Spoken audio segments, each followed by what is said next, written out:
Hello and welcome to A-Level Math. Today's topic is arithmetic progressions. We'll cover this in two parts. In the first part, we'll learn what sequences are and in particular what an arithmetic progression is. Then we'll see, given any AP, how we can find its general term denoted as the nth term, and we'll figure out how to approach to any particular problem. In part 2, we'll discuss the difference between a sequence and a series, and in particular, we'll figure out how to find the sum of an AP series up to any number of terms. And finally, we'll take up some problems. So let's get started. Imagine yourself sitting at the last bench of the classroom in your third standard, and your arrogant teacher asks you to find out the next number in this sequence. You think a little and come up with the correct answer, 14. But teachers are not so easily satisfied, so he asks for the next number. By this time, you have figured out the pattern. You have to keep on adding 3 to the previous number, and there you are. But unfortunately, you are no longer in the third grade. You are at A-level math. So could you tell what is the 250th term in this sequence? Don't worry if you can't. Just stay tuned.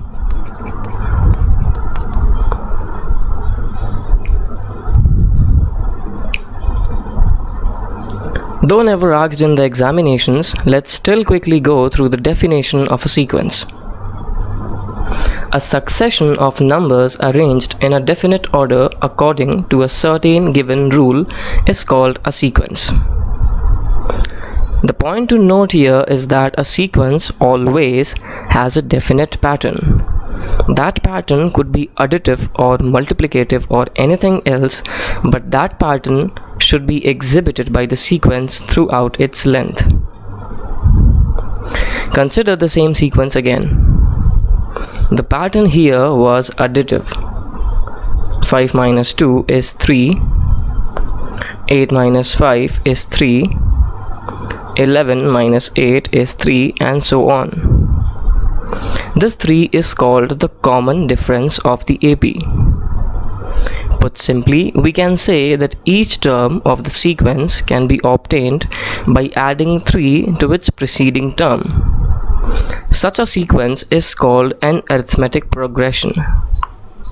So if suppose we have an AP with its first term as A and common difference D, then its next term would be A plus D, and another next term would be A plus 2D.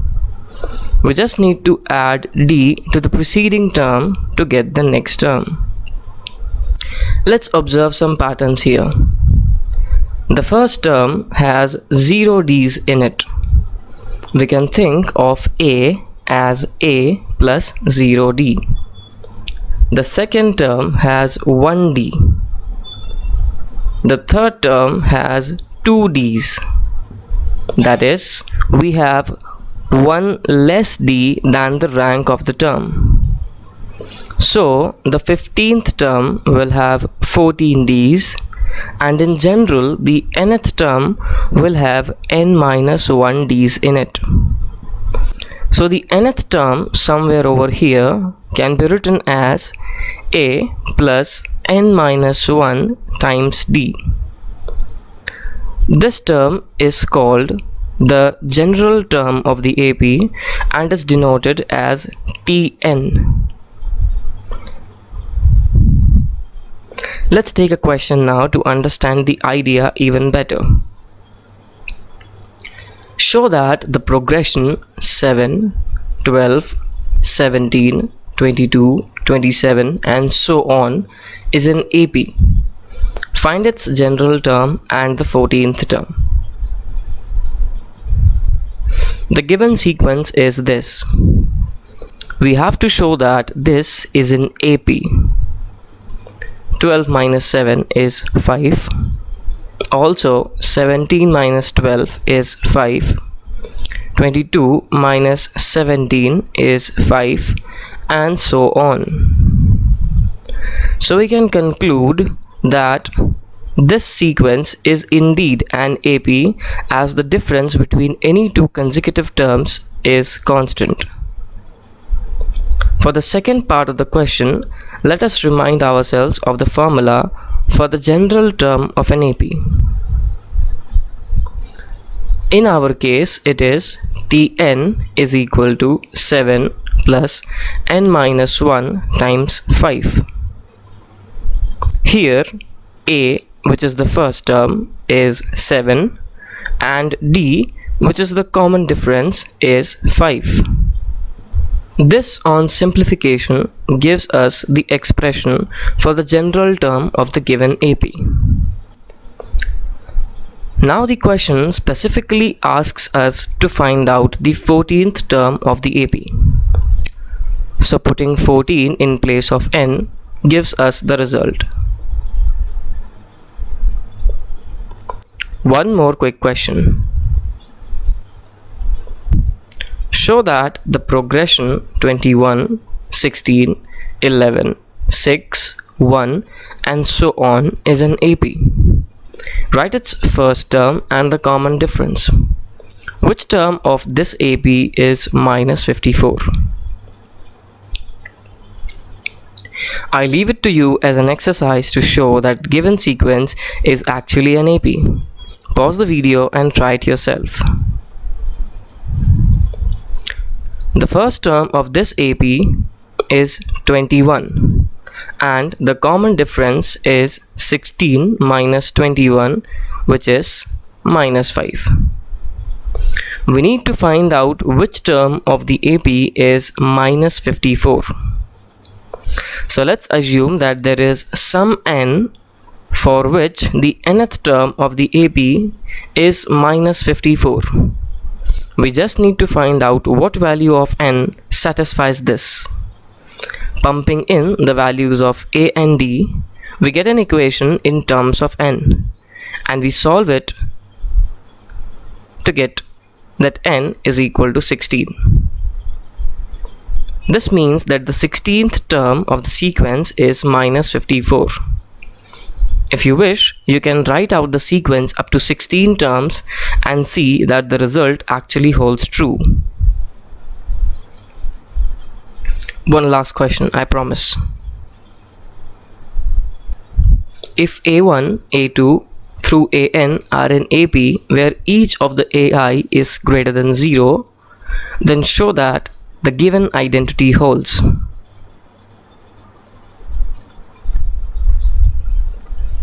We are given that A1, A2 through AN are in AP.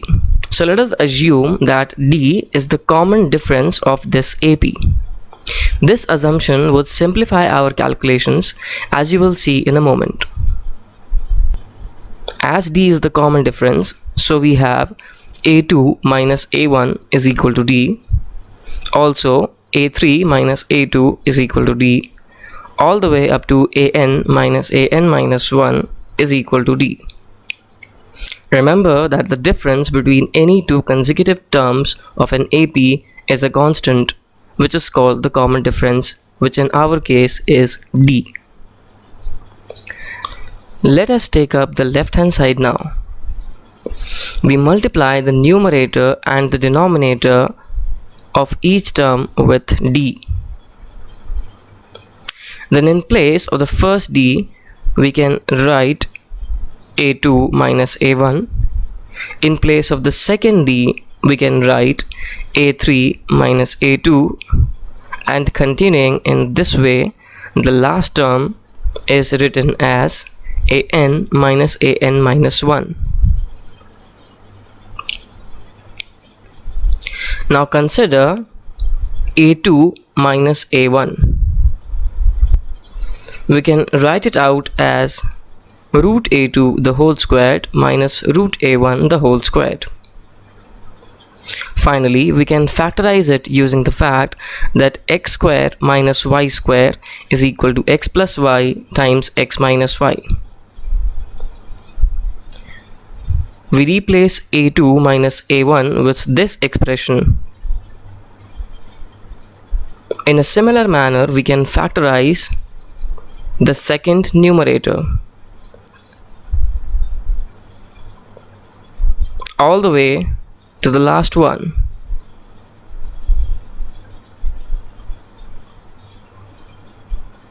Pause for a moment and convince yourself with the results. The advantage of this factorization is that these terms gets cancelled out in all the fractions.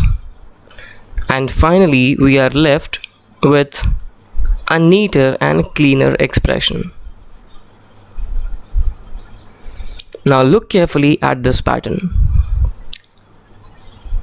The first term in the first bracket gets cancelled out with the second term of the second bracket.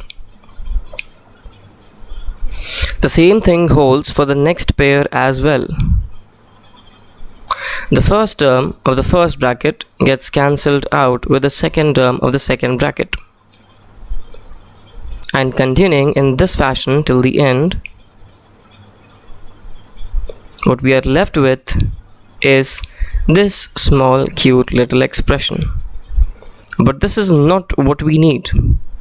We want to manipulate this expression to get the right hand side of the identity in question. For that, all we need to do is get rid of that d, as this d is something that we introduced and was not given in the question. Let's try to replace d with the variables that are given in question. Here, an, which is the nth term of the AP, can be written as a1 plus n minus 1 times d. Note that this is nothing but the formula for the general term of an arithmetic progression, just that we have an in place of tn and a1 as the first term instead of a. Taking a1 on the other side and dividing by n minus 1 gives us the value of d in terms of the variables that are given in question. What I mean is that a1, an and n are the variables that are given in the question, whereas d was not. We defined d ourselves. So let us now move on and put this value of d into our expression. We factorize the denominator in the same way as we did before and cancel out these two terms. And finally, what we are left with exactly matches what we need. Oof, this was a big one. I would request you to try it writing on a paper yourself. Before closing this video, I will give you the answer to the question I posed at the beginning. What is the 250th term in this sequence? This seems to be a piece of cake now. The first term is 2. The common difference is 5 minus 2, which is 3, and n is 250. Just pump in these values into the formula and here is your answer.